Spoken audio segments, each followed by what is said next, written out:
Bila kita membicarakan tentang perubahan, perubahan ini ada dua orientasi. Ya, satu orientasi secara luar ke dalam, satu lagi orientasinya daripada dalam keluar. Dan mungkin kesulitan yang berlaku kalau sekiranya kita ni kena pilih either or, luar ke dalam keluar. Umumnya dalam amalan kehidupan kita, di organisasi, dalam kehidupan berumah tangga dan sebagainya, kita biasanya akan lebih terdorong untuk mengambil proses perubahan secara outside in.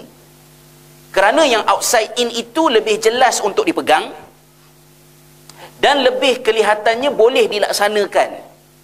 Contoh outside in ini ialah perubahan-perubahan yang kita lakukan dengan mengubah persekitaran kita. Contohnya, kita ubah baju, kita ubah kereta, kita ubah ya alat-alat untuk memonitor pekerja kita.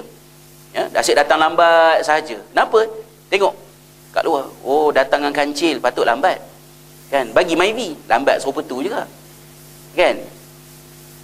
Kita melakukan perubahan daripada luar ke dalam.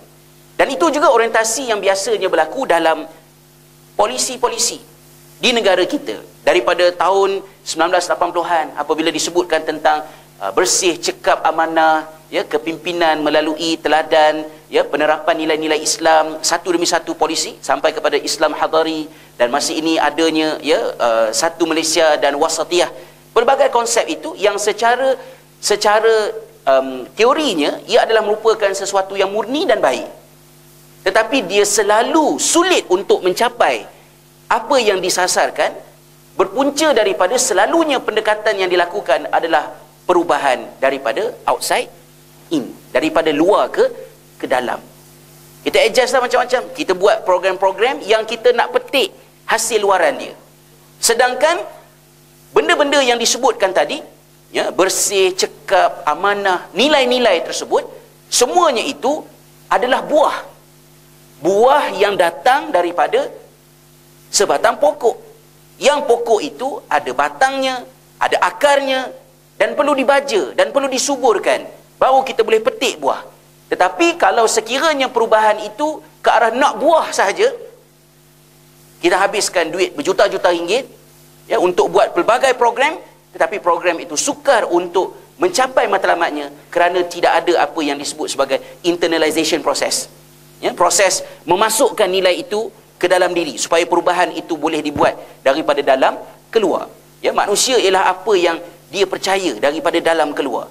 Jadi apa yang kita nak ialah perubahan daripada dalam keluar, tanpa menafikan perubahan luar ke dalam.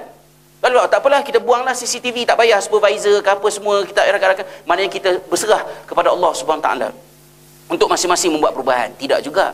Maknanya semua tu boleh. Cuma yang saya nak tunjukkan ialah kasih sayang Allah Subhanahu Taala. Allah menjadikan bulan Ramadan itu perubahannya datang daripada kedua-dua sudut, iaitu Ramadan datang dengan package inside out dan juga package outside in. Outside in, Allah tolong kita untuk buat perubahan di bulan Ramadan dengan menyiapkan persekitaran yang sportif di bulan Ramadan. Kalau boleh tengok perubahan-perubahan yang berlaku. Sebab itu kalau nak berubah, nak berhijrah, ni era-era orang berhijrah ni kan, ya, boleh jadi trend pula perubahan kan. Tapi kita doakanlah mudah-mudahan maknanya perubahan itu perubahan yang genuine yang berlaku. Masyarakat semakin ramai yang seorang demi seorang datang kepada kembali kepada Islam, datang kepada Islam, ya. Artis-artis pun makin ramai datang kepada Islam, sehingga yang tidak berubah itu pula kelihatan tidak inting pada masa ini kan, ya. Maknanya perubahan. Tapi kalau buat perubahan, saya rasalah kalau buat perubahan di bulan Rejab, buat perubahan di bulan Zulkaidah ataupun di bulan Safar, dia berisiko sedikit. Ya, takut nanti tak pernah datang ke masjid, tiba-tiba datang ke masjid. Ni cerita bulan Safar ni, nanti orang spekulate, tak pernah nampak pun dia tu tiba-tiba datang masjid, pasal apa? Mesti gaduh dengan bini tu. Kan? Orang spekulate, ni mungkin ada something wrong kan, ada benda yang tak kena ke apa ke, tu yang dia datang ke masjid tu. Kerana perubahan dilakukan bukan pada musim perubahan.